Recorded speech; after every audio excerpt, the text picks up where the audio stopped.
Bonjour à tous, je suis la modératrice pour le webinaire aujourd'hui. On va attendre encore quelques minutes, le temps que les participants puissent nous rejoindre pour ce webinaire sur les idéologies hybrides. Bon, je pense qu'on va pouvoir commencer. Donc, avant toute chose, je voudrais souhaiter la bienvenue à tous nos participants ainsi que nos intervenantes, le docteur Cécile Rousseau et notre collègue Jamila Kibazieva. Donc nous allons commencer, donc c'est le dernier webinaire de la série des webinaires RAN sur les idéologies hybrides. Les deux premiers séminaires en allemand et en anglais ont eu lieu en décembre. Et aujourd'hui, nous avons le plaisir d'offrir ce webinaire en français avec nos deux intervenantes. Donc, je vous souhaite la bienvenue. D'abord, je voudrais un petit peu vous expliquer le pourquoi, quel est l'objectif de ce webinaire. Donc, comme vous le savez, on assiste aujourd'hui à une nature de plus en plus fragmentée des idéologies violentes, émergentes, et les liens entre toutes sortes d'idéologies génèrent aujourd'hui ce qu'on appelle des idéologies hybrides. Et notre collègue Jamila va tout à l'heure nous expliquer ce qu'on entend par idéologie hybride, comment se fragmentent ces idéologies, comment elles se connectent. Donc on parle aussi de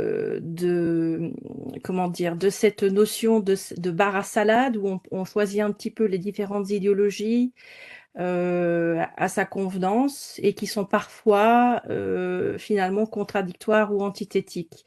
Et donc ce phénomène est en train de changer le paysage de l'extrémisme violent et du processus de radicalisation. Je pense que notre collègue Cécile Rousseau nous en parlera plus en détail tout à l'heure. Donc voilà, donc c'est avec vraiment un grand plaisir que je vous accueille aujourd'hui pour ce troisième webinaire en français. Et avant de commencer, je voudrais rapidement alors vous introduire ou vous présenter nos intervenants. Donc certains d'entre vous connaissent peut-être déjà Jamila Kibazieva. Jamila est une psychologue sociale et interculturelle de formation. Elle travaille au sein de l'OCAM, qui est l'organe de coordination pour l'analyse de la menace en Belgique. C'est l'organe qui est chargé de l'évaluation du niveau de menace au niveau national et également de l'évaluation et du suivi de la menace émanant d'individus connus pour des faits d'extrémisme et de terrorisme. Et Jamila fait partie du département CVE, donc de Countering Violent Extremism, de lutte contre l'extrémisme violent, et elle travaille notamment sur les aspects psychiques lors des évaluations. Elle a également collaboré sur un projet européen sur la communication stratégique par le passé. Jamila, si tu es prête, je t'invite à présenter. Ensuite, on aura une petite dizaine de minutes pour répondre aux questions de nos participants. Oui, donc je reçois un message de nos coordinateurs, juste pour signaler aux participants que la session va être enregistrée et elle sera ensuite diffusée en ligne au public. Elle sera accessible au public d'ici un petit mois. Donc, si vous avez des questions, je vous invite à les inscrire dans le chat et je reprendrai vos questions à la fin de la présentation de Jamila et nous aurons une dizaine de minutes pour répondre aux questions. Voilà. Alors, Jamila, je t'invite à présenter. Ok, donc je reprends la main. Oui, Merci Virginie pour la présentation et merci aussi de m'avoir invité en tant que speaker à ce webinaire que je trouve thématiquement très très intéressant. Donc je vais vous partager mes slides.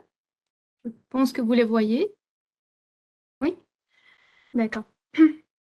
Je vais donc directement commencer par dans le vif du sujet, on va dire. Les idéologies hybrides. Alors, tout d'abord, j'aimerais vous poser la question à tous. Qu'est-ce qu'on entend par une idéologie hybride? C'est-à-dire que, comme c'est un webinaire et qu'on ne peut pas interagir, enfin, si on pourra, mais par la suite. Donc, ce que vais vous demander, c'est de réfléchir à deux, trois éléments qui vous viennent à l'esprit directement quand vous pensez quand on vous dit idéologie hybride et de retenir ces 3 éléments dans votre tête pour la présentation, pour la suite. Donc, en fait, au niveau belge, donc en tout cas au niveau national belge, ce concept n'est pas clairement défini. Actuellement, il n'y a pas de définition claire pour dire qu'est-ce qui est une idéologie hybride et qu'est-ce qui n'est pas une idéologie hybride et en quoi est-ce qu'une idéologie hybride est extrémiste ou pas. Je pense que c'est important de le dire.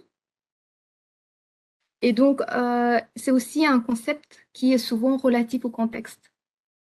Donc, à l'instant, je viens de vous demander de réfléchir à 2, 3 éléments qui vous viennent à l'esprit directement. En fait, si vous pensez à ces éléments-là, vous vous rendrez compte assez rapidement que c'est des éléments qui sont liés à votre contexte. Ils sont vraiment très propres à votre contexte, dans le sens que, par exemple, si on avait des participants, je ne pense pas que ce soit le cas, mais peut-être qu'il y en a des participants qui viennent des pays du Balkan, eux, ils penseront certainement à des concepts de la désinformation.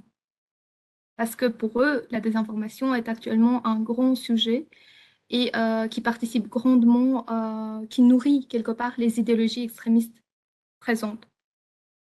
Chez nous, si vous venez plus de la Belgique ou de la France ou d'autres pays francophones, probablement que vous avez pensé à des concepts qui sont liés à la démocratie ou à la crise des démocraties ou de la démocratie en général. C'est par ça que j'entends que ce concept d'idéologie hybride est souvent relatif. Parce que comme un méta-concept, c'est pas une idéologie à proprement parler, mais c'est un méta-concept qui regroupe une ou plusieurs idéologies ensemble, qui les mélange, fait que c'est pas quelque chose qu'on peut définir vraiment de manière très claire. Maintenant, en tout cas au niveau belge, il y a un groupe de travail qui a été constitué et qui s'attarde sur cette question. Et donc, c'est vraiment un concept qui est encore en réflexion, en fait.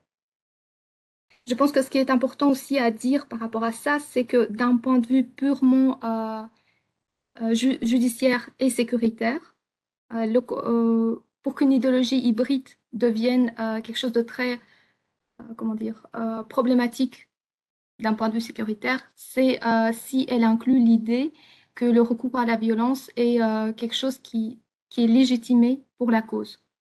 À ce moment-là, les services sécuritaires et judiciaires vont s'intéresser à cette idéologie. Peut-être aussi ajouter qu'il y a toute une série de discours actuellement, de narratifs qui émergent actuellement, qui ne peuvent pas vraiment être qualifiés d'extrémisme, mais qui ont un certain potentiel de dangerosité qui est bien présent et dont on se rend compte, c'est-à-dire que c'est des discours qui sont clivants et fort polarisants euh, et qui potentiellement pourraient émerger vers de l'extrémisme, sont également qualifiés d'idéologie hybride. Mais en résumé, il n'y a pas une définition claire, mais il y a pas mal de concepts qui émergent. J'aimerais bien apporter quelques observations générales à cette discussion. Donc, en fait, ce qui se passe, c'est que actuellement, on assiste à une érosion de la confiance en des institutions et valeurs démocratiques. C'est-à-dire que pendant la gestion de la pandémie, d'un point de vue de communication, en tout cas de la part des gouvernements en Europe, il y a eu beaucoup de choses qui ont été dites et souvent le contraire de ces choses a été dit aussi. Par exemple, par rapport au masque. Le fait qu'au début, on disait que c'était pas quelque chose de nécessaire, que ça protégeait pas, et puis ensuite, c'est devenu quelque chose d'indispensable et qui a même été une obligation. Donc, tout ceci a contribué en fait à mettre en évidence quelque part une mauvaise gestion, ou en tout cas de remettre en question la gestion qui a été faite par nos autorités en fait. Ensuite, il y a aussi la guerre en Ukraine. Et la guerre en Ukraine a amené beaucoup de désinformation. Il y a beaucoup de narratifs qui circulent autour du fait que, par exemple, par rapport aux sanctions, le fait que les gouvernements actuels européens ne prennent pas les décisions toujours dans les intérêts des peuples. et qu'il y aurait plus des intérêts des élites que ceux des peuples. Et on voit ça notamment par rapport à euh, tout ce qui est impact économique au niveau des sanctions. Euh, une autre observation générale est un contexte d'incertitude et d'angoisse par rapport au futur. Parce que d'une part, il y a eu la pandémie, il y a la guerre en Ukraine, mais tout ça, en fait, si on ramène ça au niveau individuel, on se rend compte que les gens, en fait, ils ont beaucoup de peur par rapport à qu'est-ce que va être le futur au niveau de la santé. Est-ce que il y a eu une pandémie?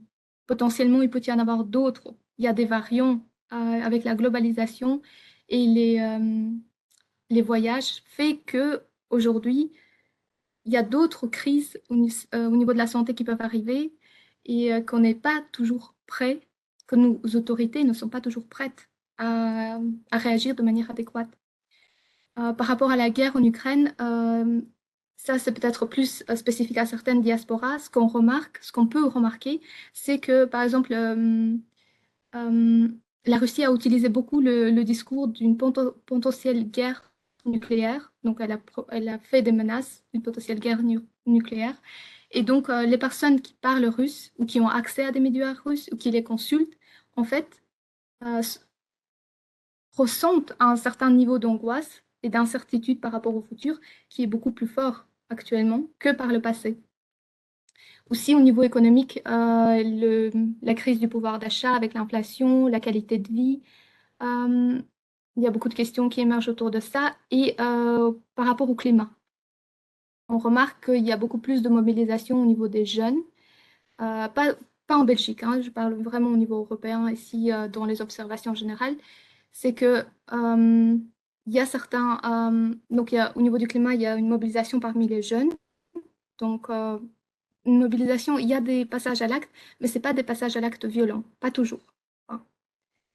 Maintenant, ce n'est pas de l'extrémisme, hein, soyons clairs, c'est pas on n'en est pas là.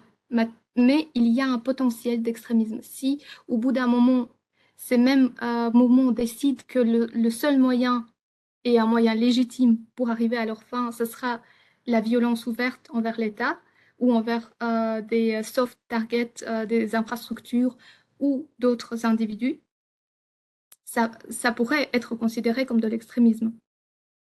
Ce qu'on remarque actuellement aussi, c'est une plus grande intolérance vis-à-vis des discours autres que le sien. Par exemple, on voit qu'au niveau des débats publics, il n'y a, il y a plus vraiment de dialogue rationnel. Les débats sont chargés émotionnellement. Directement, on va dans un aspect où les gens n'essayent plus d'essayer de comprendre ce que l'autre veut dire. On va directement aller dans l'attaque et la défense, et certaines valeurs sont mises en évidence et sont chargées émotionnellement. Les gens s'en imprègnent en fait. Euh, également, suite au Covid, ce qui a été vu, c'était une plus grande adhésion à des théories de complot. Il y a beaucoup de discours de tout horizon qui mettent en opposition les élites et les peuples. Le fait que les élites ont le pouvoir et agissent de manière... C'est un des narratifs, le fait que les élites agissent pas toujours dans l'intérêt du peuple, mais plutôt bien pour préserver leurs droits au détriment des peuples. Et donc le peuple doit se révolter et reprendre certains droits. C'est un narratif très problématique. Maintenant, il y a des choses actuellement dans la réalité des faits, qui font que ce genre de narratifs deviennent de plus en plus courants. Par exemple, le fait que suite à la crise de, enfin, euh, plusieurs, donc la pandémie, la guerre en Ukraine, fait que actuellement la classe moyenne est de plus en plus précarisée et que le fossé entre les classes supérieures et les classes les plus pauvres se creuse de plus en plus. Mais malheureusement, ces faits contribuent à renforcer ce genre de théorie de complot. On voit également qu'il y a une plus grande augmentation des griefs, donc le sentiment d'injustice. Donc il y a des gens qui se retrouvent dans des situations assez regrettables et précaires et qui estiment qu'en fait, eux, ils ont fait tout ce qu'ils ont pu. C'est pas de leur faute. C'est la conjoncture de la situation, en fait, qui fait ça. Par exemple, quand on parle du prix du gaz ou de l'énergie, les gens qui ont un emploi, ou parfois deux dans la même famille, mais qui n'arrivent quand même pas à joindre la fin du mois, le sentiment d'injustice va apparaître assez rapidement. Et donc, on voit qu'il y a vraiment cette montée. Il y a aussi une grande augmentation des discours anti-establishment. Donc, c'est tous des discours qui remettent en question l'État, les institutions démocratiques et la manière dont ils sont gérés, en fait. Et il y a vraiment un très grand nombre de narratifs. Il y a certains mouvements qui se mettent en place également. Je parle notamment de manifestations. Mais donc, il faut bien comprendre que ces observations, dans ces observations-là, je ne parle pas encore de l'extrémisme. C'est vraiment des observations générales du contexte, mais qui contribuent d'une certaine manière aux idéologies extrémistes. Parce que l'extrémisme, c'est vraiment le versant, la fin du spectre en fait de la radicalisation.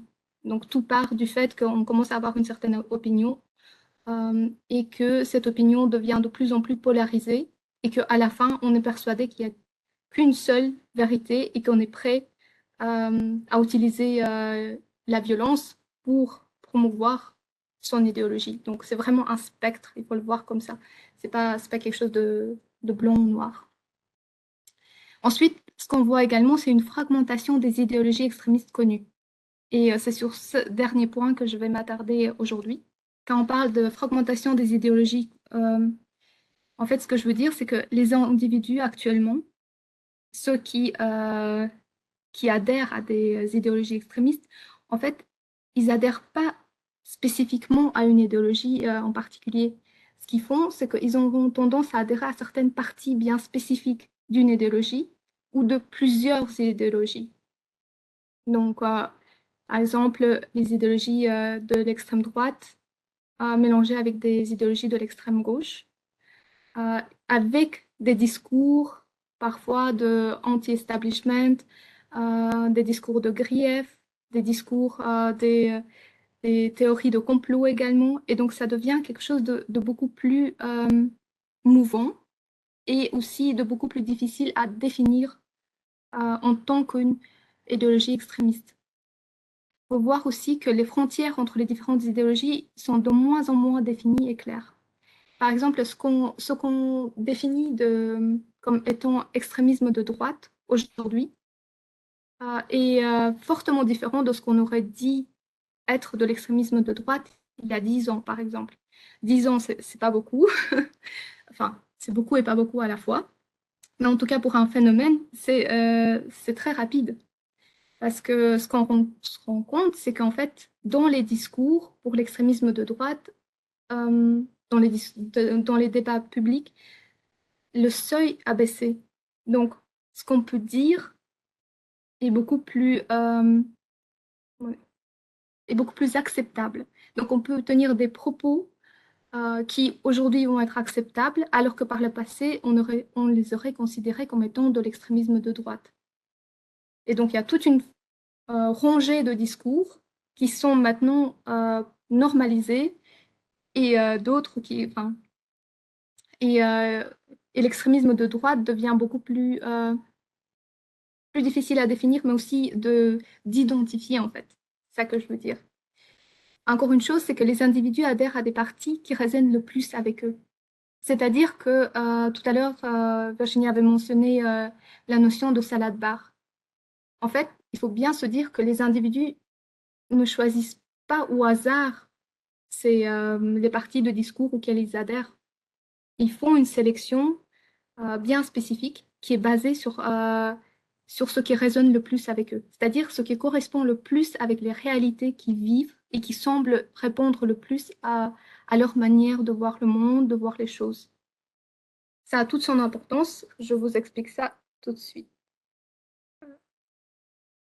Donc, au niveau des implications, il est actuellement, donc il devient plus difficile de détecter les individus qui peuvent passer à l'acte violent pour leur idéologie conviction lorsque ces idéologies sont on the age. Donc, qui sont limites. Je parlais maintenant de l'extrémisme de droite. Alors, si c'est un discours qui peut être considéré comme de l'extrémisme de droite, mais qui est très courant, qui devient un petit peu la norme, est-ce qu'on peut parler de l'extrémisme? C'est un peu on the edge. Contradictoire. Par exemple, il y a des individus qui adhèrent à à des théories, par exemple, euh, j'avais un exemple assez particulier, c'était par exemple un individu d'origine étrangère, mais qui est isolé et qui va devenir un fervent adepte de la théorie du grand remplacement. Donc, si vous connaissez un petit peu, c'est l'idée que les populations locales, euh, donc les, les hommes blancs, vont finir par se mélanger et par disparaître, donc au contact avec les autres cultures. Et donc, c'est toute la notion de la menace du mélange de cultures et de l'immigration. Et donc, en fait, on a par exemple des individus qui sont d'origine étrangère, mais qui peuvent devenir adeptes de cette théorie de grand remplacement, tout simplement parce qu'en fait, en ligne, ils arrivent à se créer des contacts. Et donc, via leurs contacts, ils vont faire partie d'un réseau, par exemple, d'extrémisme de droite, alors que si, par exemple, le réseau en question voyait la personne en réalité, il y aurait une certaine incohérence. Maintenant, comment est-ce qu'on évalue ça? Ça, c'est comment est-ce qu'on détecte ça? Comment est-ce qu'on évalue ça aussi? Qu'est-ce que ça veut dire pour la menace extrémiste? J'avais aussi un autre exemple, c'était le cas par exemple, d'une personne qui se déclare djihadiste et qui va tenter une, euh, une action violente envers un symbole de la communauté musulmane du quartier dans lequel il vit, tout simplement parce qu'en fait, il ne s'entend pas bien avec quelques personnes membres de la communauté musulmane. Mais dans son discours, c'est une personne qui se déclare djihadiste. Et donc, ça aussi, il y a des contradictions qui font que parfois, c'est plus difficile de considérer ce genre de situation comme étant de l'extrémisme. Maintenant, j'ai cité du djihadisme, de l'extrémisme de droite. Bien sûr, c'est beaucoup plus facile à faire des liens. Parfois, ça peut être beaucoup plus compliqué quand ça a à voir, par exemple, avec des théories de complot du style tout ce qui est lié à du survivalisme, c'est-à-dire que des gens qui estiment que la fin du monde est proche et donc ils doivent se préparer. Et pour se préparer, ils peuvent mettre en place parfois des actions euh, qui peuvent être considérées comme des actions violentes de l'extrémisme. Je vais essayer de ne pas vous embrouiller. J'espère que je ne le fais pas trop. Et donc, tout ceci pour vous dire que les agents de terrain, et donc les policiers, les praticiens de première ligne, ne sont pas toujours en mesure de déterminer si les convictions des gens sont extrémistes ou pas. Donc, par exemple, si une personne arrive euh, dans un service d'aide et qu'elle tient un certain discours, est-ce que ce discours peut être considéré comme de l'extrémisme ou pas? Ce sera beaucoup plus difficile à déterminer pour les gens qui vont rencontrer cette personne. Il est également plus difficile d'évaluer le risque de menace extrémiste. Donc, la majorité des outils d'évaluation et des méthodologies d'évaluation qui ont été mis en place, ainsi que les lois, euh, sont conçus pour les formes d'extrémisme connues.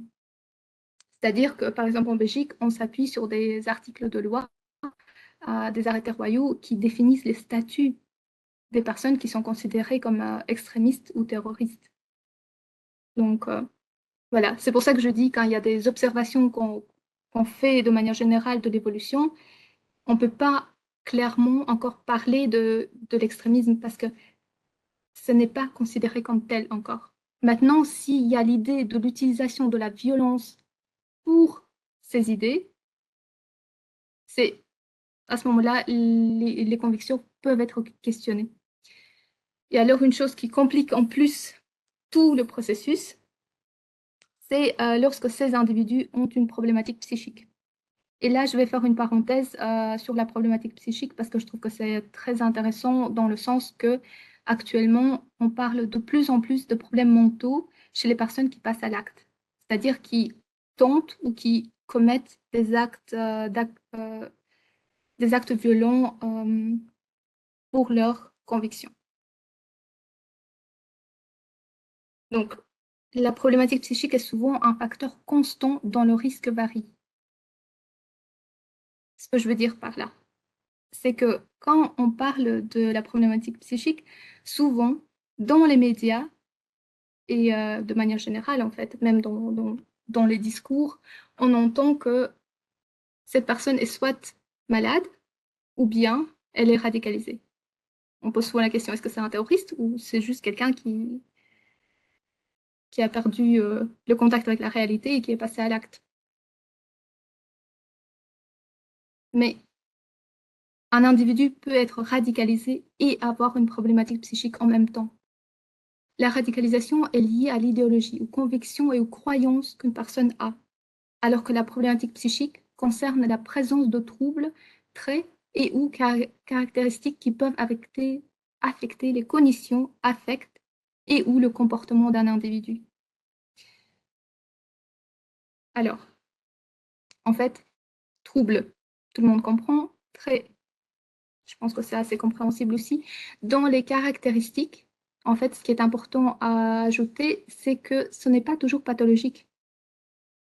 Par exemple, enfin, l'âge d'une personne, c'est une caractéristique.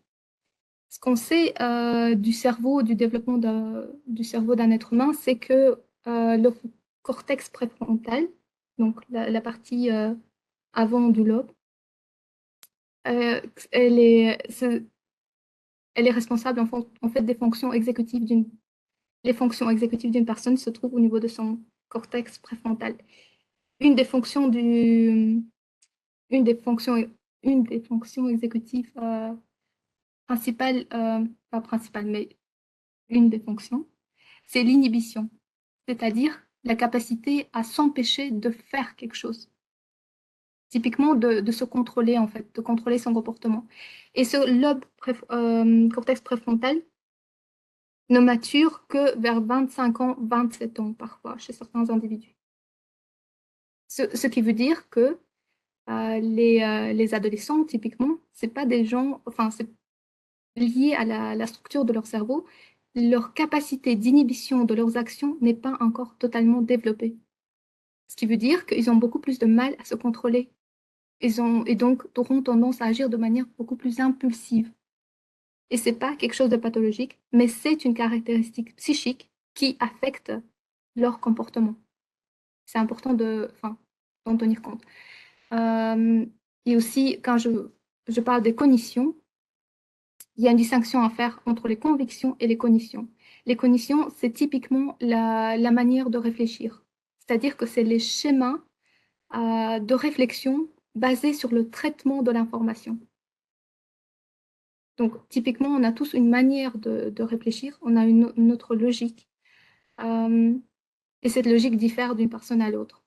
Maintenant, il peut y avoir des troubles qui peuvent, ou des traits ou caractéristiques qui impactent la manière dont on réfléchit. Typiquement, par exemple, une personne qui perd le contact avec la réalité, elle ne va pas traiter l'information de la même manière qu'une personne qui a un contact avec la réalité. Et c'est deux choses donc bien différentes. Donc les convictions, c'est des croyances et les cognitions, la manière de réfléchir. Et donc, je reviens à mon schéma de départ. Croire que l'idéologie est un versant et que la problématique psychique est un autre versant, donc elles sont soit l'un, soit l'autre, c'est erroné. En fait, il faudrait voir ça plutôt d'une manière comme étant deux dimensions bien distinctes. Donc, nous avons l'idéologie sur un versant et la problématique psychique sur un autre. Maintenant, quand on parle de l'évaluation du risque de menace extrémiste, il y a bien sûr beaucoup plus de dimensions que ça. Ce n'est pas juste ces deux dimensions-là qui vont déterminer que la personne va passer à l'acte. Il y a aussi les capacités, le réseau social, il y a beaucoup d'autres facteurs qui rentrent en jeu. Euh, Ici, ce qui est intéressant à voir, c'est que souvent, quand une personne est fortement radicalisée, donc qu'elle a une forte idéologie et qu'elle a une forte problématique psychique, c'est à ce moment-là que le risque de menace est le plus élevé. C'est-à-dire que le risque d'un passage à l'acte violent. Parce que si la personne est convaincue d'une chose et que, par exemple, elle a consommé des substances, et donc c'est à ce moment-là que le pic se produit, euh, dans la majorité des cas. Donc c'est vraiment, il faut tenir compte de deux dimensions distinctes qui interagissent entre elles, en fait. Et donc, la problématique psychique peut être vue tant comme une vulnérabilité, donc moins de discernement, plus influençable, malléable. Je parlais du traitement de l'information. Une personne qui n'est pas capable de se rendre compte qu'elle est manipulée ou que la personne qui lui parle, son interlocuteur, a des desseins cachés, elle va avoir du mal enfin, à ne pas faire ce qu'on lui demande, en fait. Donc, elle va être beaucoup plus malléable. Ça peut aussi être une certaine prédisposition. Pas une prédisposition à l'extrémisme, pas du tout. C'est plutôt une prédisposition dans certains comportements. Par exemple, les contacts en ligne pour les personnes souffrant d'un trouble du spectre autistique. Donc, les personnes souffrant d'un trouble de l'autisme ont beaucoup plus de mal à faire des contacts. Enfin, ça dépend du degré du trouble aussi, mais plus de mal à faire des contacts en vrai, alors qu'en ligne, ça va se faire beaucoup plus facilement. Et donc, mais par contre, le fait qu'il soit en ligne et que s'il tombe sur un réseau en ligne qui diffuse des idées extrémistes et qui comment dire, augmente leur sentiment d'appartenance, qu'ils se sentent vraiment admis dans un groupe, ils vont avoir tendance à être très forts dans l'interaction. Et donc, ceci va constituer une vulnérabilité, une plus grande exposition à des discours extrémistes. La problématique psychique peut aussi être un facteur de risque pour un passage à l'acte violent, dans le sens que elle peut être un des facteurs qui va pousser la personne euh, à prendre la décision de passer à l'acte. Par exemple, notamment les stresseurs psychosociaux. Par exemple, quelque chose qui arrive dans la vie d'un individu, ça aussi, les stresseurs psychosociaux, c'est pas quelque chose de pathologique. Tout le monde est confronté au cours de sa vie à des stresseurs psychosociaux. Ce sont généralement des événements qui génèrent beaucoup de stress et sur lesquels la personne euh, n'a pas l'impression de pouvoir agir, en tout cas ne sait pas mettre en place des, des, euh, des mécanismes de coping, donc on ne peut pas s'adapter adéquatement à cet événement et donc ne sait pas gérer les affects de l'événement. Par exemple, quand on perd un proche, quand il y a une pandémie qui se déclare et que la personne le vit très mal. Donc, voilà. Il y a aussi les personnalités antisociales. Quand je... En fait, ce qui est particulier chez les personnalités antisociales, c'est qu'ils ont vraiment une mauvaise gestion de leur affect. Ils ont une très grande impulsivité et un grand manque d'empathie. Et tout ceci fait que les personnalités antisociales sont beaucoup plus à risque pour un passage à l'acte violent. Mais pas que pour l'extrémisme, de manière générale, c'est des personnes qui font des passages à l'acte violent, pas toujours extrémistes, et les consommations de substances. Consommations de substances font que la personne va être beaucoup plus désinhibée et donc ne pas se contrôler. Il faut aussi tenir compte du fait que les substances ne sont pas toujours illicites. Ça arrive très souvent que certains médicaments peuvent provoquer aussi un passage à l'acte. Et bien sûr, c'est la liste que je viens de citer, elle n'est pas du tout exhaustive, il y en a beaucoup d'autres. La problématique psychique est souvent un facteur constant dont le risque varie. Je répète cette phrase tout simplement parce qu'en fait, ce qui peut arriver, c'est qu'un individu, suite à un traitement adéquat et ou un suivi encadrant, se sent beaucoup mieux et donc son risque de menace diminue et peut parfois même totalement disparaître. Toutefois, si le traitement est arrêté et ou que l'encadrement n'est plus là, la personne peut retomber dans ses habitudes passées et le risque peut de nouveau réapparaître. Je vais vous donner un exemple. Euh, Typiquement, le cas d'une personne souffrant d'un trouble psychotique. donc comme la schizophrénie par exemple, avec des tendances paranoïaques. Et donc, cette personne, si elle prend des médicaments et encadrée et suivie, ce qui va se passer, c'est que son contact avec la réalité va être meilleur. Suite aux médicaments, elle aura un, un cadre structurant et donc elle va être rassurée. Et ces tendances paranoïaques vont être quelque part contrôlées, dans le sens que comme elles se sentent bien, elles sont, elles vont être stagnantes, elles vont pas prendre le dessus. Maintenant, si la personne, suite au fait qu'elle va mieux et qu'elle ne tient pas plus de discours extrémistes ou d'actes extrémistes, elle va être de nouveau être relâchée au niveau de son encadrement. Et donc, elle peut décider de ne plus prendre de médicaments. Malheureusement, ça arrive. Et qu'est-ce qui va se passer? C'est que euh, ces sentiments ces tendances paranoïaques vont reprendre. Et donc, elle va de nouveau se sentir plus menacée. Et quand une personne se sent menacée, elle va être beaucoup plus à l'écoute parce qu'en fait, elle ne sait pas d'où vient le sentiment de menace, puisque ça vient de ces tendances paranoïaques. Mais elle va être beaucoup plus à l'écoute de tous les discours de persécution. Et si enfin, vous écoutez des discours extrémistes, euh, il y a beaucoup de narratifs de persécution dedans. Et donc, la personne va s'identifier à ces discours de persécution et elle va de nouveau adhérer à ce genre de discours, à avoir des contacts avec des personnes qui tiennent ce genre de discours, par exemple. Et donc, elle peut de nouveau revenir dans un cycle où son risque de menace peut augmenter.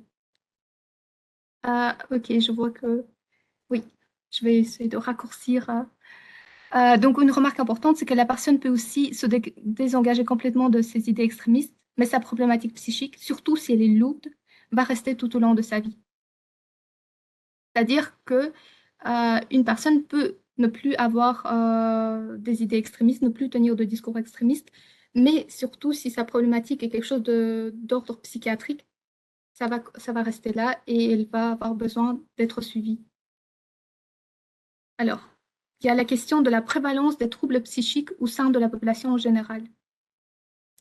Et là, je termine ma parenthèse sur la problématique psychique, c'est qu'en fait, récemment, j'ai écouté une étude de Paul Gills, c'est un chercheur, qui parlait du fait que lors d'une étude, il a mis en évidence un certain nombre de troubles psychiques dans un échantillon d'individus qui ont commis des actes extrémistes.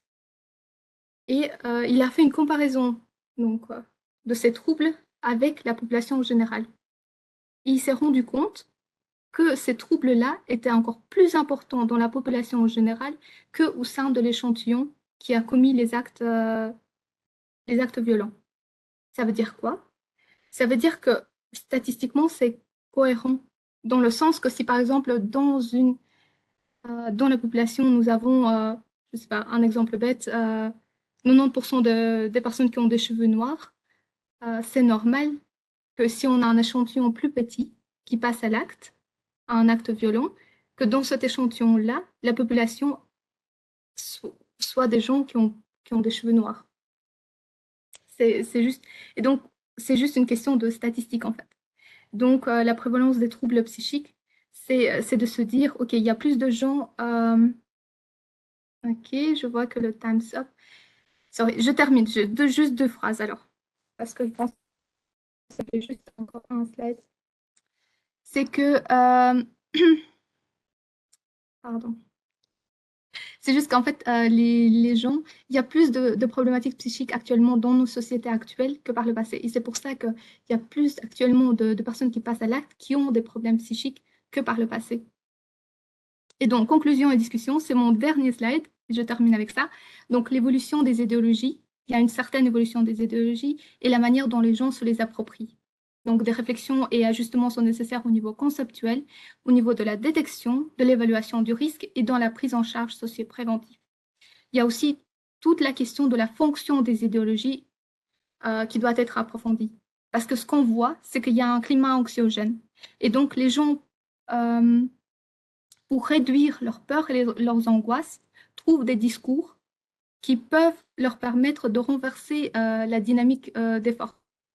C'est-à-dire que ça leur permet d'une part, d'identifier d'où viennent leurs angoisses et de pouvoir mettre en place des actions. Et donc, il y a cette idée de la reprise du contrôle de ce qui leur arrive. C'est un peu particulier, mais j'expliquerai ça peut-être un peu plus tard. Les idéologies aussi offrent une vision du monde très simpliste, avec des notions, des visions, des certitudes qui permettent d'être beaucoup moins angoissés en fait, et de recréer le lien social, de se redéfinir. Voilà, et donc je pense que le rôle de la prévention à tous les niveaux est crucial dans ce cas-ci. Voilà, désolée d'avoir dépassé le temps. Je vais arrêter le partage. Merci Jamila pour cette présentation qui était vraiment très très intéressante. J'aurais quelques commentaires à faire, mais avant, est-ce qu'on a des questions des participants? Pour l'instant, je ne vois rien dans le chat. Alors peut-être juste brièvement pour résumer un petit peu la présentation, je pense que ce qui était très intéressant, qui est ressorti pour moi, c'est l'importance de bien saisir cet environnement dans lequel on évolue aujourd'hui et qui change, qui a beaucoup changé, qui continue de changer, donc on est en constante mouvance, avec une fragmentation du discours narratif, donc avec plusieurs différents types de discours, mais aussi des idéologies, et finalement les individus, et pas uniquement des individus, j'ai envie de dire, extrémistes, donc un peu monsieur et madame tout le monde, corrige-moi si je me trompe, est affecté de manière assez importante justement par ce climat changeant qui a été accéléré probablement par la pandémie du Covid et le manque de communication claire des différents gouvernements et le climat anxiogène qui a suivi la guerre en Ukraine, donc finalement a fini par affecter un peu tout le monde, j'ai envie de dire, et pas uniquement comment dire, l'environnement extrémiste. Et donc, on se retrouve un peu dans une nouvelle mouvance avec différentes idéologies qui se fragmentent, différents discours narratifs. Donc ça, je pense que c'est vraiment important que voilà, que tu aies bien posé le contexte. Mais ce qui m'a aussi beaucoup interpellée, c'est parce que voilà, tu as bien insisté sur l'élément psychique dans ta présentation, c'est qu'on se retrouve vraiment dans l'émotionnel. Donc on est plus maintenant dans un discours ou dans un schéma de pensée qui relève peut-être moins de la rationalité, mais qui est plus axé sur l'émotionnel, ce qui m'amène alors à te poser comme question, j'en ai plusieurs. Mais peut-être la première, est-ce que tu penses qu'aujourd'hui, au vu des changements, comment dire, du changement idéologique et de cette nouvelle notion d'idéologie hybride, est-ce qu'il faut repenser aujourd'hui la notion de radicalisation et de la violence dans ce nouveau contexte? La notion de la radicalisation, certainement, parce que je pense que c'est un processus. Et un processus est d'office dynamique, c'est-à-dire que tu ne vas pas d'un point A vers un point B. Il y a parfois des retours en arrière, des montées, des descentes. Ça, c'est très important à garder à l'esprit. Il y a des gens qui se radicalisent, qui se désengagent, et puis il y a quelque chose qui se passe et ils vont se réengager de nouveau. Donc, le processus de radicalisation doit être réfléchi dans son ensemble comme étant quelque chose de dynamique, je pense. Par rapport à la notion de la violence, là, je serais beaucoup plus, comment dire, euh, enfin, je pense que c'est moins questionnable dans le sens que la violence, euh, à partir du moment où elle est là, c'est je parle bien de la violence physique, pas de la violence verbale, même si la violence verbale peut aussi faire partie du débat. C'est que la violence physique, c'est quelque chose de légal. À partir du moment, on peut pas, enfin, à partir du moment où on promue ou qu'on commet un acte violent, on se trouve en infraction. Et donc là, je pense que par rapport aux idéologies hybrides, c'est même, je dirais, une notion cruciale. Maintenant, une distinction vraiment à faire, c'est entre les services sécuritaires et de suivi, donc tout ce qui est judiciaire, par rapport aux services de prévention. Parce que les services de prévention, eux, je pense qu'ils ne doivent pas vraiment se concentrer sur cet aspect de la violence. Ce que je voulais dire avec mon dernier slide, et peut-être là j'ai l'occasion de le faire, sur les fonctions des idéologies, c'est que les gens adhèrent aux idéologies parce qu'elles leur apportent quelque chose.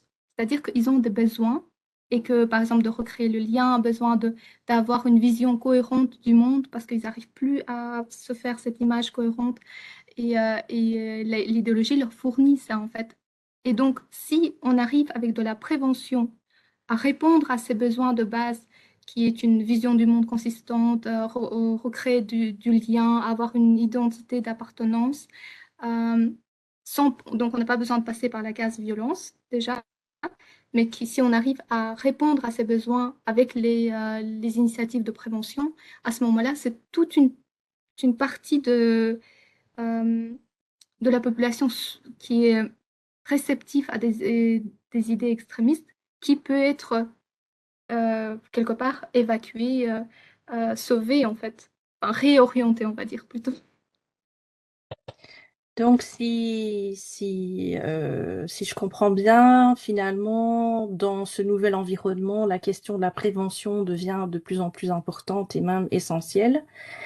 Ça rejoint peut-être un peu cette autre question que j'avais. Et ensuite, j'inviterai Cécile éventuellement à partager ses pensées sur ta présentation, ses réflexions.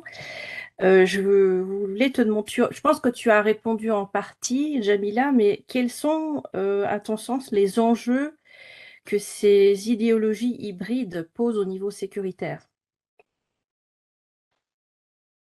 Au niveau des enjeux, donc oui, je pense que la partie qui est vraiment au niveau enfin, la partie qui est vraiment très importante, je pense que c'est la détection et l'évaluation. Parce que la détection, ce qu'il faut bien se dire, c'est que à partir de quel moment est-ce qu'on considère un comportement X comme étant de l'extrémisme? Par exemple, les mouvements anti-État, anti-establishment, quand il y a des manifestations ou qu'il y a des rassemblements et parfois certains passages à l'acte, on va parler du vandalisme par exemple. À partir de quel moment est-ce qu'on peut parler de l'extrémisme?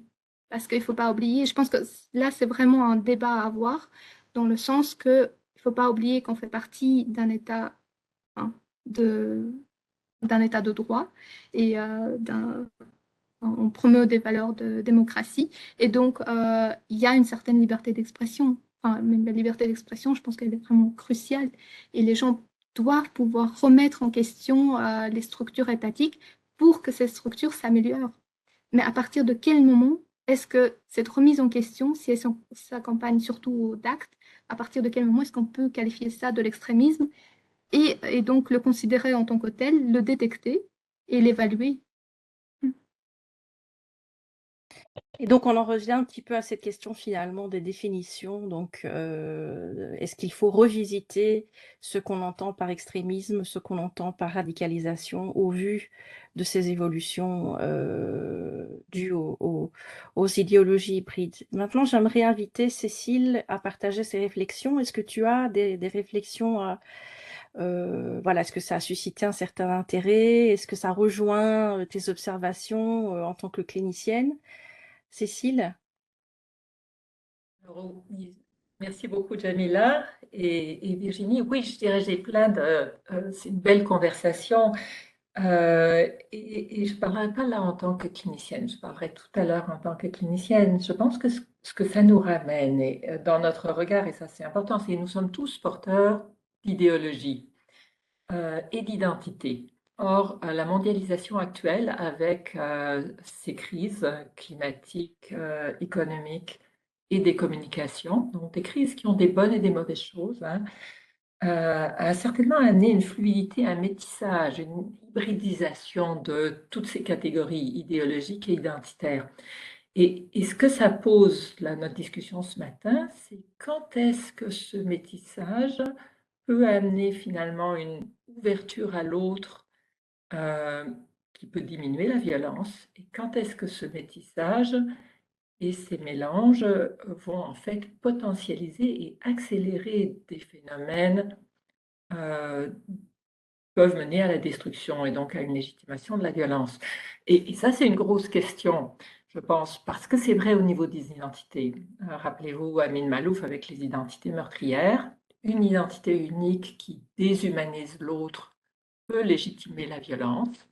L'identité et les idéologies sont quand même très liées. De la même façon que une identité et une pluralité d'identités peut soit mener à une confusion totale, soit mener à quelque chose qui est de l'ordre d'une ouverture, qui est de l'ordre d'un doute. Alors, je pense que c'est très important de garder ça comme toile de fond. Il se passe quelque chose au niveau de ce métissage. Notre regard nous amène à voir les dérives et les drames les plus crus. Il faut faire très attention de ne pas prendre pour acquis que ça veut dire que ce métissage des idéologies et des identités est mortifère. Qu'en est-il et quand est-il protecteur? Et je pense que ça, c'est quelque chose que ta présentation pour moi soulevait, Jamila, de façon très importante.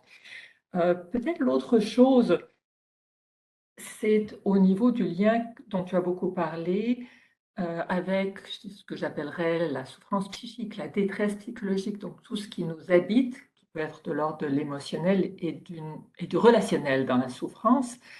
Et là, ça amène une autre relation bidirectionnelle, c'est-à-dire quand est-ce que l'idéologie, et c'est le cas des idéologies extrémistes traditionnelles, dicte la violence comme moyen d'arriver à ses fins, c'est la définition même du terrorisme, quand est-ce, et en fait c'est ça qu'on va regarder maintenant, quand est-ce que c'est l'inverse, c'est-à-dire que le désespoir, la rage et finalement cette pulsion de destruction qui vient du désespoir et de la rage, quand est-ce qu'elle cherche une justification idéologique? Alors je pense que c'est important de voir que c'est pas le même mouvement et donc c'est pas les mêmes interventions. En fait, c'est un peu ce qui me venait en t'écoutant, Janila. Merci Cécile pour cette belle réflexion. Alors je vais t'inviter à présenter. Maintenant, on va donc de la Belgique et de l'Europe, nous allons voyager vers le Canada. Donc c'est un grand plaisir que je vous présente le docteur Cécile Rousseau. Cécile est professeure titulaire au département de psychiatrie à l'université McGill et détient une chaire de recherche du Canada en prévention de la radicalisation violente. Elle travaille dans des quartiers pluriethniques de Montréal tout en poursuivant des recherches sur les programmes de prévention en milieu scolaire, sur l'impact des politiques migratoires et sur le phénomène de la radicalisation menant à la violence. En ce moment, elle poursuit des travaux sur l'extrémisme violent, la polarisation sociale et la santé mentale. Voilà. Alors, c'était vraiment un grand plaisir de pouvoir t'écouter aujourd'hui. J'ai parcouru bien sûr ta présentation et j'ai hâte d'en savoir plus. Donc voilà, je t'invite à présenter. Merci Cécile.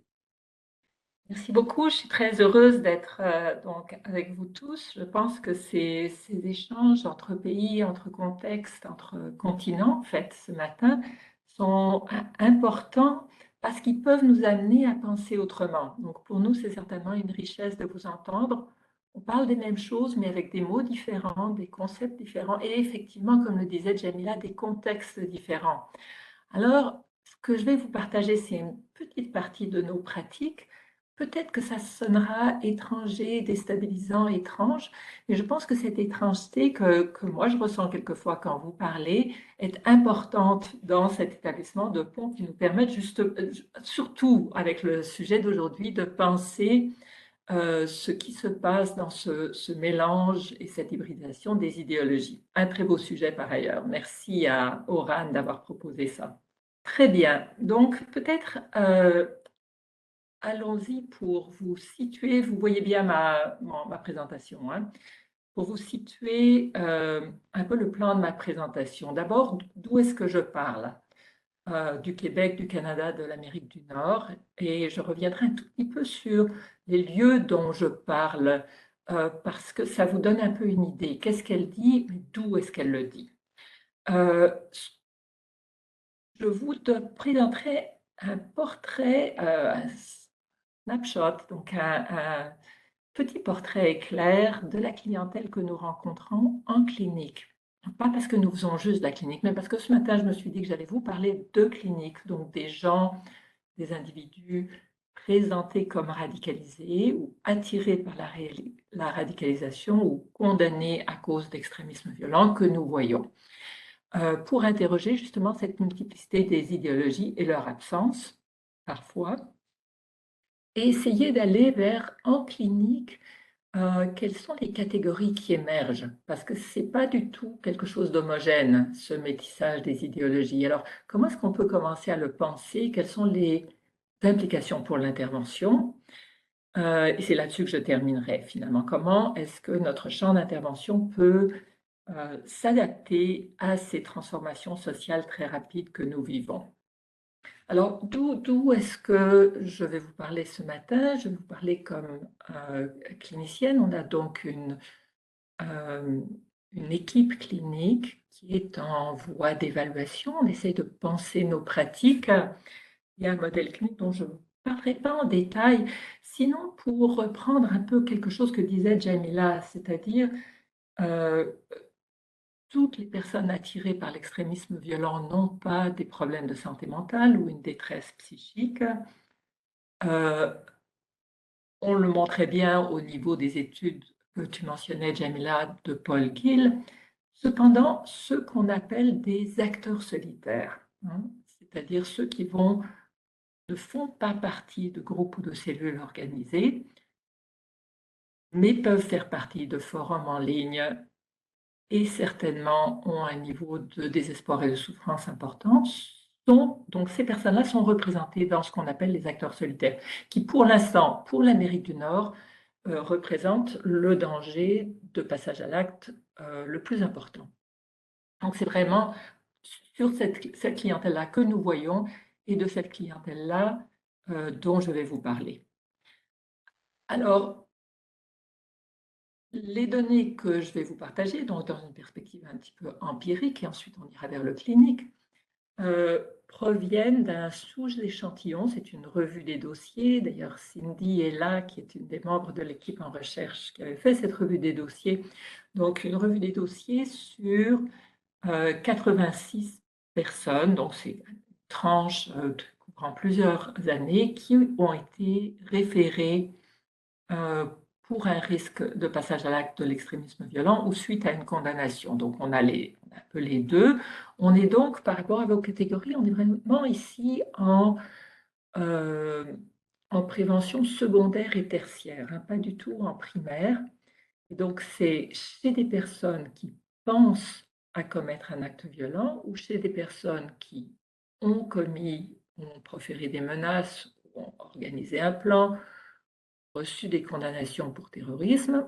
Chez ces personnes-là, encore une fois, on parle d'un profil d'acteur solitaire, beaucoup plus. Il y en a quelques-uns qui appartiennent à des mouvances plus socialisées, mais très peu. Je dirais que c'est très, très grande majorité de ce qu'on appellerait des acteurs solitaires. Donc, comment va se retrouver cette question des idéologies mixtes? Alors voilà, ça c'est pour cette population-là au niveau global. Regardez, ce qui est en vert, c'est les personnes qui rapportent une idéologie. Alors, qu'est-ce que j'entends, qu'est-ce que nous entendons ici dans cette classification-là par idéologie? Ce serait donc un construit, et vous voyez qu'on a l'extrême droite, l'extrême gauche, la radicalisation religieuse, tout type de religion confondue. On a des Christian identities, c'est loin d'être uniquement le djihadisme. La question du genre, les questions de nationalisme et les questions de conspiration. Une grosse partie des clients présentent, et je reviendrai là-dessus, ce qu'on appelle une violence non idéologique. Alors, à partir de quel moment est-ce qu'on considère qu'une de ces catégories, qui regroupe elle-même beaucoup d'autres sous-catégories, c'est des ensembles hétérogènes, hein, constitue une idéologie. À partir du moment où c'est un cadre structurant au niveau cognitif. Alors ça, c'est important parce que beaucoup, entre autres au niveau de ce qu'on appelle la violence non idéologique, vont faire des emprunts, des bricolages, donc des emprunts d'images, de symboles et de concepts. Ça n'est pas parce qu'on fait une croix gammée dans ses céréales le matin, ou qu'on en dessine un dans son cahier à l'école, qu'on adhère à une idéologie néo-nazie ou d'extrême droite. C'est possible, mais ce n'est pas certain. Ça peut être effectivement un emprunt symbolique, un emprunt au niveau des images. Au niveau des images, ce n'est pas parce qu'on utilise des vidéos et qu'on diffuse à ses camarades ou à d'autres personnes des images de décapitation de Daesh, des images d'exécution, qu'on est djihadiste. Donc la circulation des images, des concepts et des symboles ne signifie pas qu'ils ont une influence structurante. Donc j'entends par idéologie, donc dans ce qu'on a ici, coexistence des idéologies, des cadres idéologiques qui ont un effet structurant pour la personne. On pourrait y revenir éventuellement. Donc, vous voyez, en vert, ce seraient les personnes, les sujets qui n'ont et ne présentent qu'un seul type d'idéologie, comprenant l'absence d'idéologie. En bleu, nous avons ceux qui en présentent deux, et finalement, en orange, ceux qui en présentent trois, donc coexistence de trois des types idéologiques représentés ici, qui sont ensemble. Alors, ce qui est important, c'est que c'est quand même pas mal de monde, hein. Donc, ce que vous voyez, c'est que l'idée que les gens ont, si vous enlevez la colonne violence non idéologique, les gens qui n'ont qu'une idéologie sont finalement, c'est moins de la moitié, hein. Donc, c'est quelque chose qui est extrêmement fréquent. Et on va regarder, est-ce que ça veut dire qu'ils sont semblables entre eux? Donc, les gens qui ont deux ou trois idéologies sont semblables entre eux? Pas du tout. Mais ça va nous donner une indication que des catégories dynamiques de relations entre ces idéologies sont à penser parce qu'elles ont des implications importantes pour l'intervention. Alors, ça n'a pas une relation directe avec la question des diagnostics. Je ne reviendrai pas sur la question des diagnostics. Bien sûr, nous avons un échantillon clinique. Ce sont des gens qui, dans l'ensemble, ne vont pas bien, hein. Beaucoup de personnes avec des troubles de l'autisme, des troubles reliés au stress, entre autres des traumas complexes reliés à un vécu dans l'enfance, et beaucoup de troubles anxieux, d'anxiété et dépression, ce qui reprend d'ailleurs les patterns identifiés par le FBI chez les acteurs solitaires et les tireurs actifs, et un peu les études de Nicolas Gill encore. Est-ce qu'ils ont un vécu difficile? Oui, dans l'ensemble. On a beaucoup de personnes qui sont isolées, qui ont des familles et des conflits familiaux, qui vivent de l'intimidation, qui ont vécu des traumas, qui vivent de la discrimination. Donc la souffrance sociale est un déterminant majeur de la détresse et bien sûr de la rage et du désespoir. En termes d'intégration sociale, les contacts avec la famille et l'utilisation de l'Internet sont les deux colonnes qui soutiennent la vie de ces personnes-là. On va y revenir beaucoup. Maintenant, si vous passez, ça c'est important, si vous allez en dessous de 18 ans, donc en fait le groupe des 15-18 qui devient de plus en plus important, ce que vous voyez, c'est que le profil idéologique change et ce qui domine là, c'est l'extrême droite,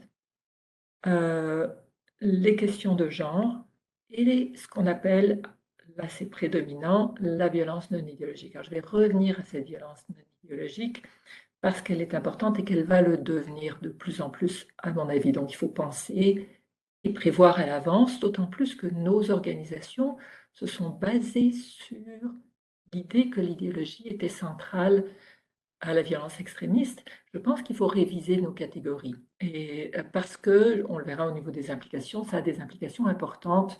Beaucoup de gens, sinon, vont tomber entre deux chaises et pas forcément les moins dangereux. La question, donc, repenser, ça, je pense que c'est important. Alors, vous verrez, vous pouvez dire, mais ça, c'est vraiment l'Amérique du Nord, c'est le Trumpisme, ça n'a rien à voir avec l'Europe. Pas si sûr. Très souvent, ce qui se passe chez nous se passe chez vous quelques années après.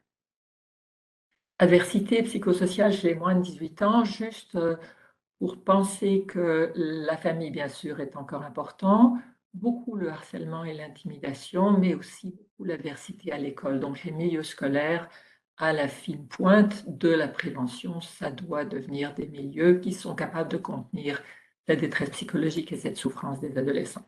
Alors, qu'est-ce que nous entendons par violence non idéologique? Donc, c'est l'attraction par une violence crue et l'horreur et l'adhésion à ce que nous appelons une vision dystopique du monde. Donc, une vision, je vais revenir là-dessus aussi, sur la vision dystopique du monde. Ça entraîne une consommation, c'est là qu'on voit de plus en plus de jeunes, une consommation indiscriminée d'images, de vidéos, de symboles produits par des groupes extrémistes violents, mais qui n'ont pas un caractère structurant. Donc vous voyez, effectivement, c'est de la soupe, c'est-à-dire que c'est des jeunes qui consomment aussi bien des passages à tabac néo-nazis, des images produites par le Ku Klux Klan, suprémacistes blancs, des horreurs de la Deuxième Guerre mondiale et des vidéos d'exécution de Daesh et de la porno violente, beaucoup. Donc vous voyez, c'est vraiment ce qui domine, c'est la glorification de la violence en elle-même et pas le fait que la violence est un moyen. La violence devient un but, pas un moyen. Et ça, c'est très important, parce que ce n'est pas du tout les mêmes dynamiques. C'est un groupe aussi qui est attiré et qui s'identifie aux tueurs de masse et aux school shooters. Attention, une attraction, une identification aux tueurs de masse ne veut pas dire qu'il va y avoir un passage à l'acte. Mais quand il y a un passage à l'acte, il y a souvent ces phénomènes-là.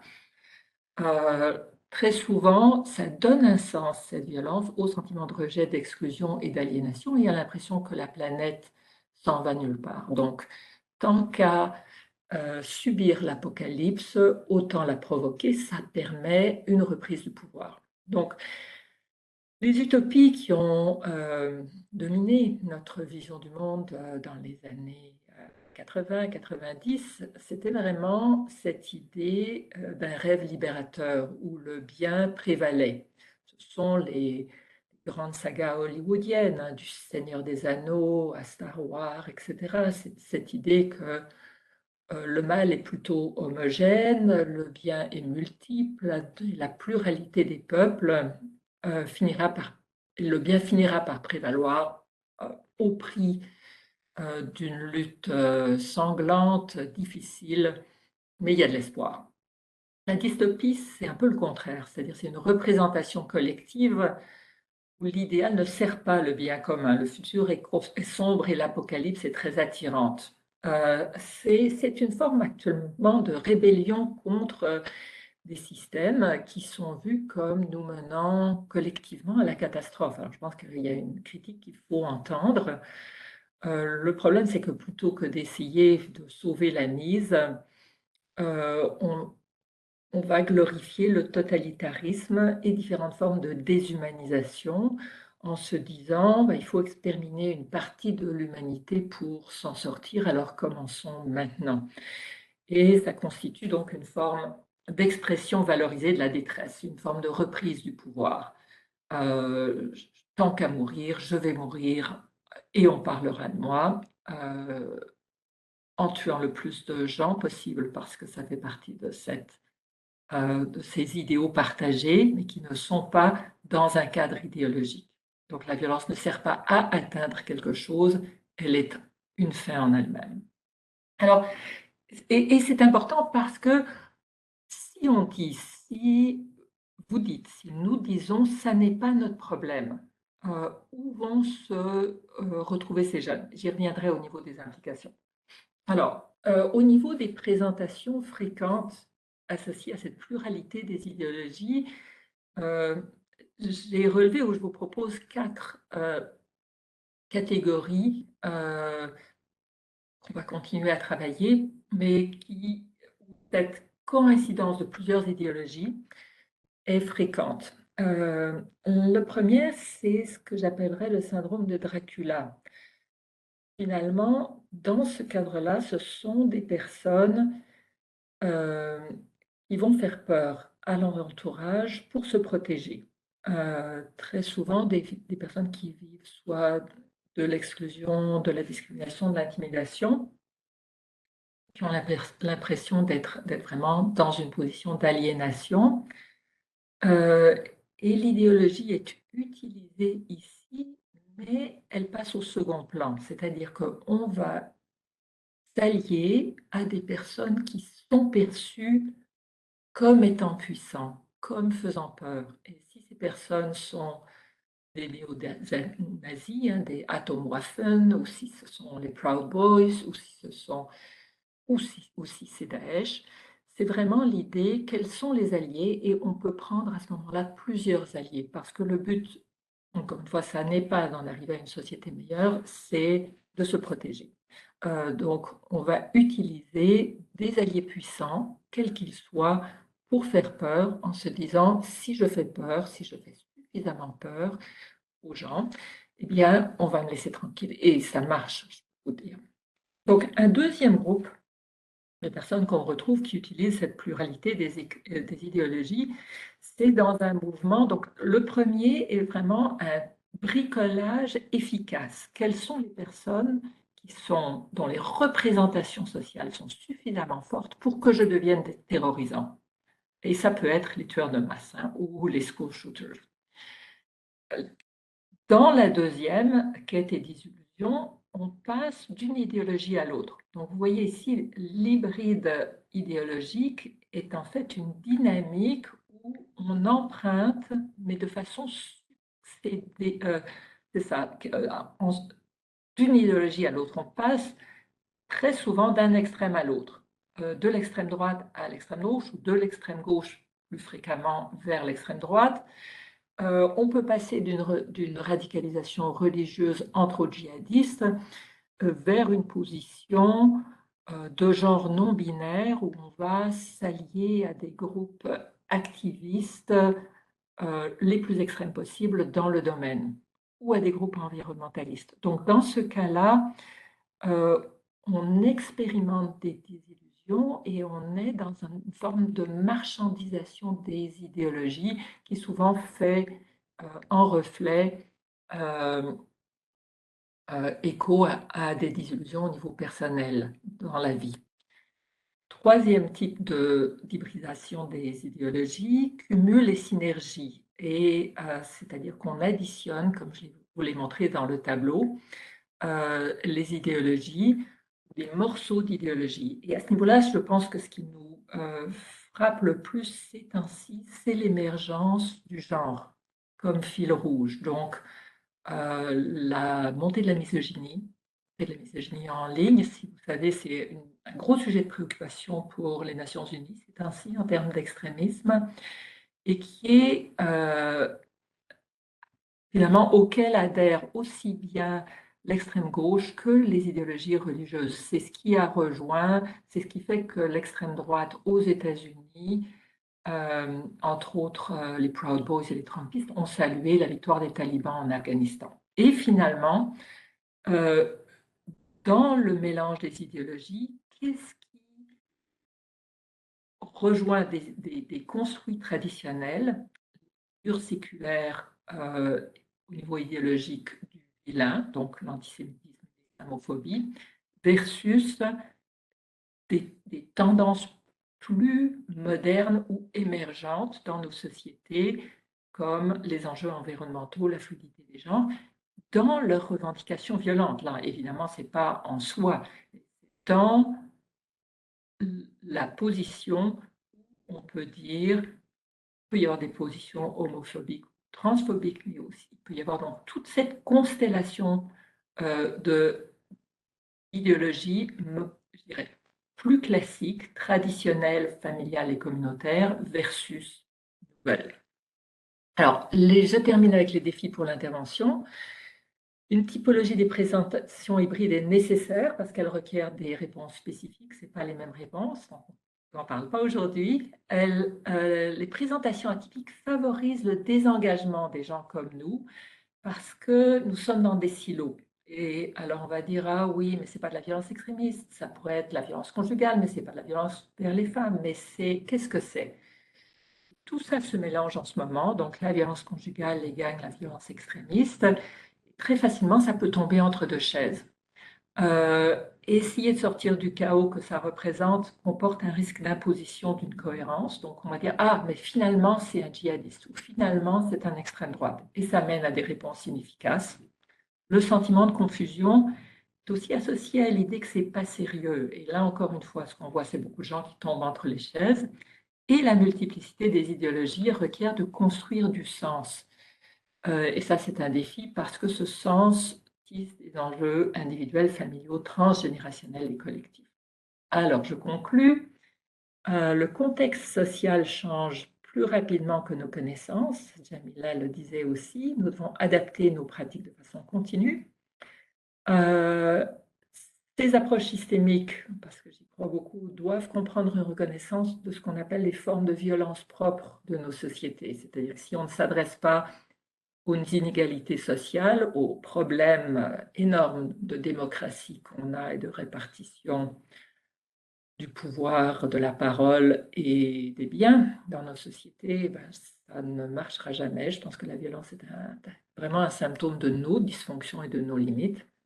L'exposition massive et prolongée à la violence crue, au discours de haine est un défi pour nos équipes. C'est dur. Mais dans ce contexte-là, je pense qu'un partage de nos pratiques pourrait nous aider à mieux faire face à ces enjeux. Je vous remercie. Merci Cécile pour cette présentation et de nous offrir des clés de décodage par rapport à cette multiplicité des idéologies. Je trouvais très intéressant de voir un petit peu la différence entre les différentes mouvances et surtout, phénomène inquiétant, je pense, c'est la montée de la violence non idéologique. Qui malheureusement, maintenant je peux me tromper, mais je pense ne va que faire de s'augmenter dans les années à venir. Et donc la question qui va se poser pour nous en tant que professionnels et praticiens, va de se poser la question, voilà, comment on va gérer cette montée de la violence non idéologique, et qui, comme tu l'expliquais tout à l'heure, un peu cet élément de soupe ou d'ingrédients où on fait avec différents ingrédients, on fait cette soupe ou cette notion de salade bar dont on parlait au tout début du webinaire. Alors, je veux juste vérifier si on a reçu des questions au niveau du chat. Ah oui, voilà. Alors, notre collègue Mao Keller, 6, demande quelle était la 4e catégorie du dernier slide. Je pense que c'est un partage régulier des pratiques ou... Oui, il faudrait que je retrouve. Attends, je peux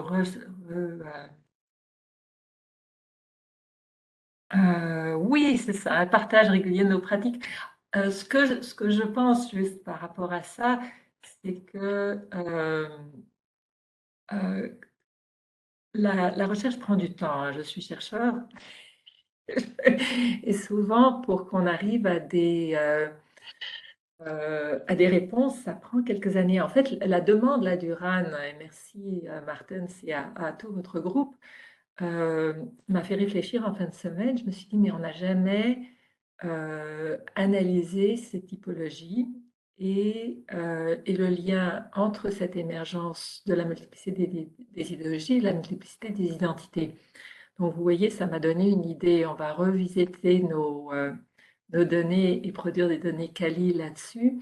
Mais c'est un bel exemple de comment le fait d'être interrogé sur une question nous force à y réfléchir. Et dans ce que Jamila dit ou dans ce que je dis, les choses qui vous paraissent ne pas faire de sens sont aussi importantes que celles qui rejoignent vos pratiques. Donc on se sent très bien quand les choses nous confirment et qu'on se dit, ah, je fais la bonne chose, ah, je pense la même chose. Mais ça n'est pas aidant. Actuellement, si on veut suivre le phénomène, je pense qu'il faut accepter de se faire déstabiliser. Pour ça, c'est très important de partager, entre autres entre l'Amérique du Nord et l'Europe, mais aussi entre l'Europe, l'Amérique du Nord et les pays du Sud, pour essayer de penser les choses de façon différente et de saisir mieux nos tâches aveugles. Donc c'est un peu dans ce sens-là que le partage des pratiques est important, pas juste pour nous faire du bien, c'est important de se faire du bien, mais aussi pour se déstabiliser un peu. Merci Cécile. Alors, on a 3 questions de notre collègue Ariane Tinori, qui se trouve en Italie. La première est: quel est le rôle de la doctrine? Je pense que cette question s'adresse à toutes les 2. Donc quel est le rôle de la doctrine au sein des idéologies hybrides? Jamila, peux-tu y aller? Et puis je peux y aller après. Sinon, je te laisse répondre d'abord, Cécile. D'accord. Alors, je ne sais pas, peut-être que c'est-à-dire que pour moi, et là je vais y aller très, très librement, une doctrine est finalement une formalisation partagée d'une idéologie. Hein. Donc, dans une idéologie, on a des idées qui vont structurer un système de pensée. À partir du moment où on cristallise dans un texte écrit ces doctrines, ça devient quelque chose de transmissible. Alors je pense, ma réponse actuellement au niveau des idéologies hybrides serait double, mais j'y vais vraiment avec une intuition. Hein. Je n'ai pas réfléchi à ça, donc c'est une très bonne question. J'ai l'impression que les idéologies hybrides traduisent en fait un éloignement des doctrines et de la relation à l'écrit. Euh, C'est-à-dire que dans les années 70-80, les gens de gauche et d'extrême gauche lisaient euh, les manifestes du Parti communiste, lisaient Karl Marx, lisaient la doctrine.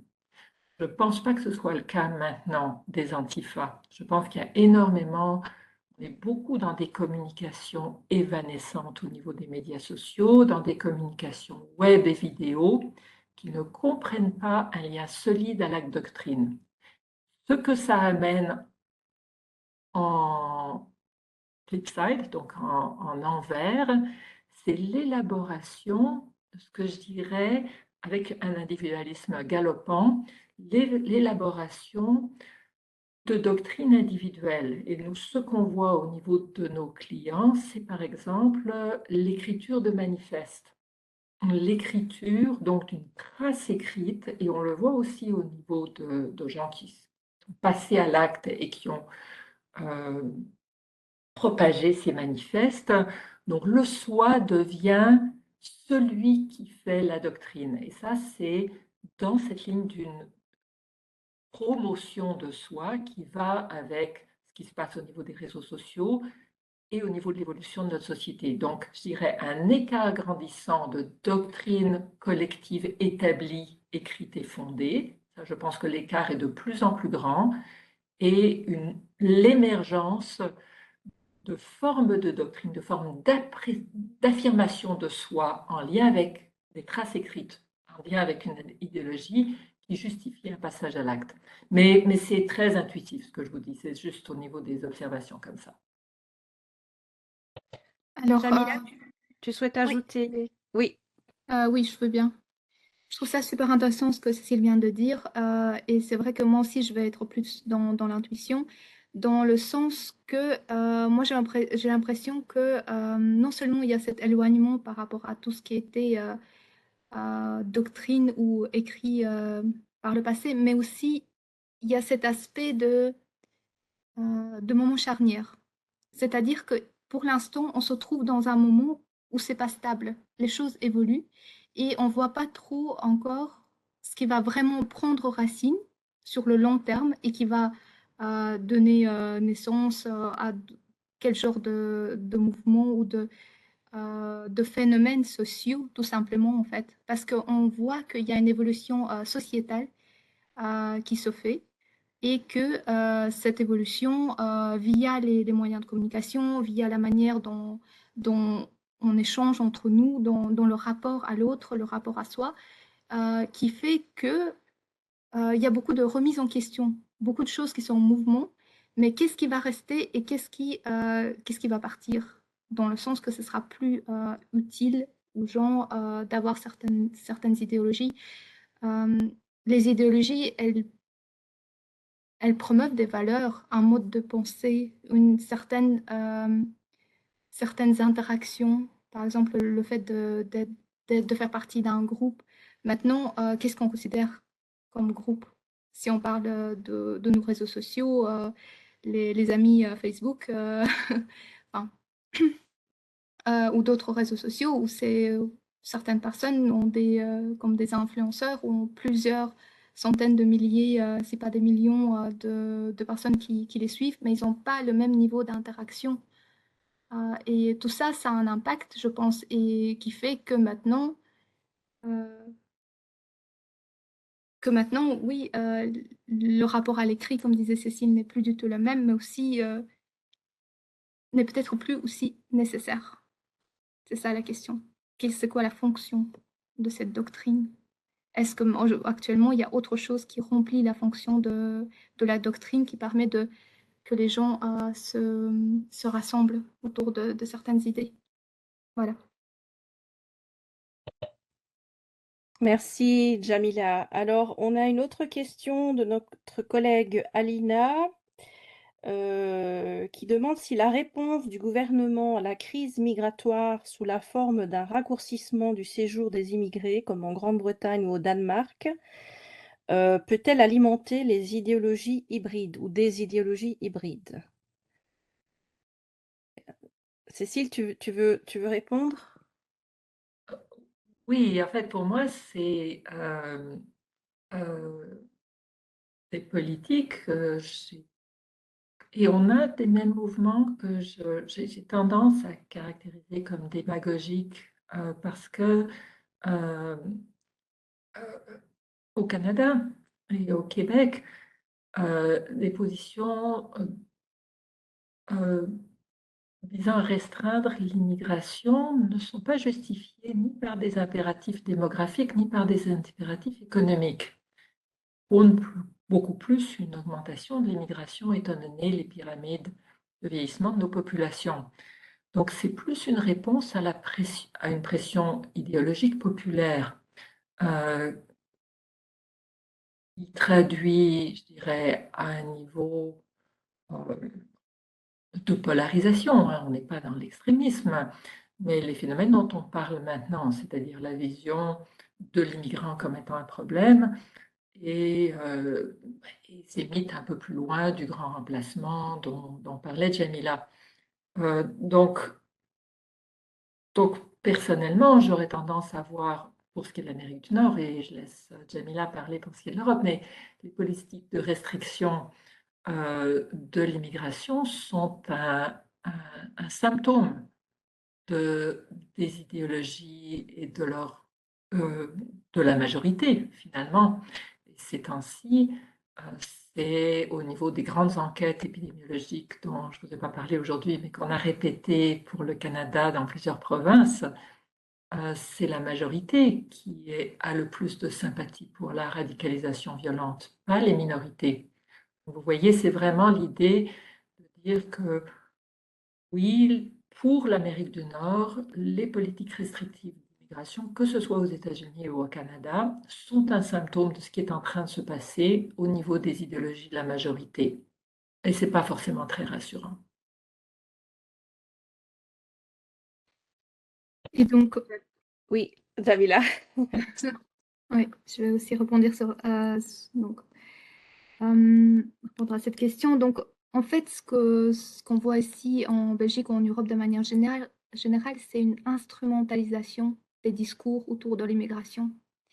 Parce que les discours, surtout les discours politiques ou la gestion, les réglementations et tout ça autour de la question de l'immigration sont souvent très polarisés et instrumentalisés par que ce soit au niveau politique, mais aussi au niveau des réseaux extrémistes connus, en fait. Parce qu'ils peuvent venir alimenter les discours de base de la menace, le discours euh, les différents discours par exemple, de différence de traitement, deux poids, deux mesures, le fait que les autorités gouvernementales ne sont pas impartiales dans leur manière de se comporter vis-à-vis des différents immigrants. L'idée aussi que les races ne sont pas égales, qu'il y a des races à la base et qu'en plus elles ne sont pas égales entre elles. Tout ce qui est la question de la différence, tout ça, oui, je pense que si... donc la question de départ, c'était si on allait raccourcir le séjour, est-ce que ce serait quelque chose donc, qui pourrait venir alimenter les idéologies hybrides? La réponse est oui. Ça dépend du point de vue de qui va instrumentaliser comment le discours et de quelle manière. Et donc là, ce qui est très important à signaler aussi, c'est que les gouvernements euh, ont aussi un devoir de communication par rapport à ça. Et donc là, je pense qu'il y a toute une question de communication stratégique qui doit être mise en avant, que le terrain doit être préparé. Certaines décisions par rapport à la gestion de l'immigration doivent être prises, mais la manière dont elles sont présentées ou comment elles sont mises en place doit être vraiment bien encadrée et explicitée, en fait, avant que les réseaux extrémistes ne s'en prennent du sujet et commencent à le tourner à leur propre avantage. Merci. Très, très, très intéressant. On pourrait en parler encore pendant des heures. On a encore quelques questions. Alors, je vais faire de mon mieux pour la traduire parce que c'est une question assez complexe de notre collègue Arié. C'est une de ses questions précédentes. Et donc, je pense qu'elle s'adresse à toutes les deux.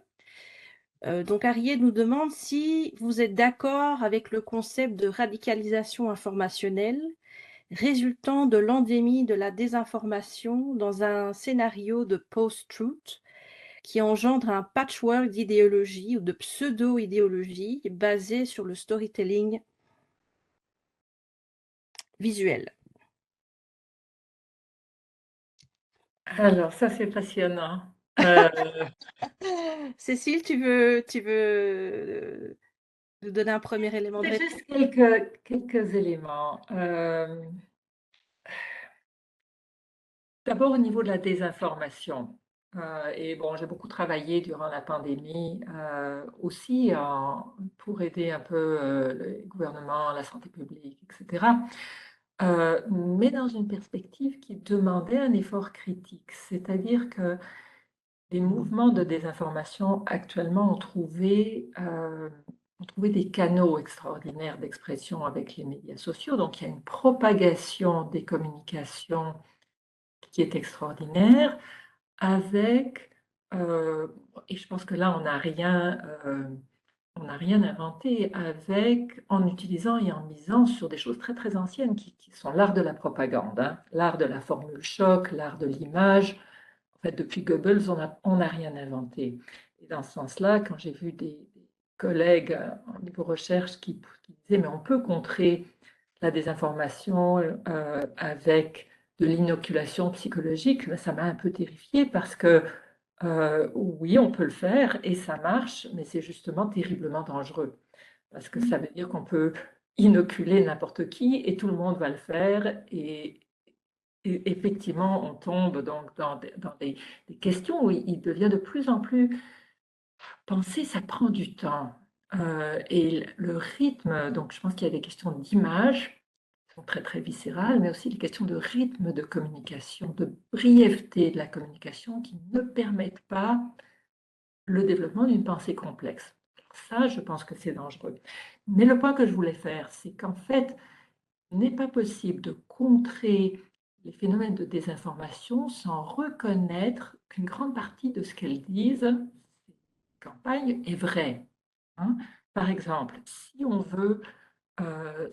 voulait, durant la pandémie, ce qu'on a fait, contrer la désinformation, que ce soit au niveau des vaccins, au niveau des mesures sanitaires, ben, il fallait reconnaître que beaucoup de choses qui étaient dites, dont reconnaître les conflits d'intérêts au niveau des pharmaceutiques, reconnaître qu'elles n'ont absolument pas les mêmes langes, reconnaître que on a beaucoup pataugé, essais erreurs, avant de savoir où est-ce qu'on s'en allait. Et même maintenant, on est un peu à la remorque. Et donc, si on ne reconnaît pas ces conflits d'intérêts et cette désinformation institutionnelle et gouvernementale qu'on a réifiée durant les dernières décennies, ben, on ne peut pas, de façon efficace, contrer les phénomènes de désinformation parce qu'une grande partie de ce qu'ils disent est vrai, et pas le reste. Pas qu'il y a des pédophiles démocrates en bas des pizzerias. Mais si on regarde, mais c'est très très important parce que si on rejette comme étant de l'ordre de la désinformation ce qui est une critique légitime du système, on n'y arrivera pas. Ça, je pense que c'est un bloc essentiel.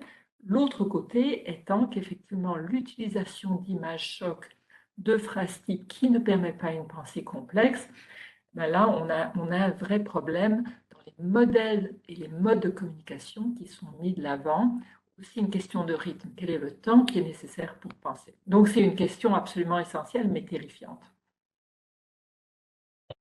Merci Cécile. Jamila, tu veux commenter avant qu'on ne Très, termine très- le webinaire? Oui. ouais, je vais être très très brève en fait. Je pense aussi que c'est une question gigantesque qui soulève énormément de points très intéressants et qui feront partie, qui font déjà partie du challenge de maintenant et futur encore plus, je pense. Ce qu'il faut garder à l'esprit, c'est l'intensification des communications. Quand on parle de radicalisation de l'information, c'est que actuellement on est soumis à une quantité d'informations vraiment énorme par rapport à avant et on a beaucoup moins de temps de pouvoir y réfléchir, comme disait Cécile. Donc, on n'analyse plus, on passe d'une information à une autre. Et quand il y a énormément d'informations qui vont dans le même sens, ce qui arrive très souvent avec les algorithmes, on a vraiment l'impression, ou du moins notre cerveau a l'impression que c'est ça la vérité, parce il a cumulé le nombre de fois que ça a été dit et qu'il pense que tout le monde pense comme ça et que c'est ce qui se passe, ce qui est loin d'être le cas. Aussi, quelque chose de très intéressant, c'est peut-être plus pour rebondir à ce que Cécile disait, c'est que actuellement, il y a cette prise de position qui est un peu imposée. C'est-à-dire que euh, quand on voit des débats, les gens ont tendance toujours à se dire je suis pour ou contre, quelle position je suis censée prendre. Mais on n'est pas obligé de prendre de position. Il y a un temps de réflexion, un temps où on peut se dire je vais y réfléchir. Je ne sais pas encore si je suis pour ou je suis contre. Je n'ai pas tous les éléments. Et d'ailleurs, est-ce que j'ai besoin de prendre position? Est-ce que c'est nécessaire? Et je pense que par rapport à tout ce qui est information, désinformation, oui, c'est un grand challenge. Il y a beaucoup de choses à dire et beaucoup de choses à faire encore. Donc voilà. Eh bien voilà, je crois que cela nous amène à la fin du webinaire. Je tenais toutes les deux à vous remercier pour vos présentations qui nous ont donné des clés, je pense, ou apporté des clés de décodage par rapport aux nouveaux enjeux auxquels on va devoir faire face vis-à-vis de ces idéologies hybrides. Aussi des débuts de pistes par rapport à, voilà, de pistes et de recommandations de ce qui est possible. Mais ce que je retiens surtout, je pense, ces deux notions, c'est aujourd'hui cette notion de prévention qui est encore plus importante qu'auparavant.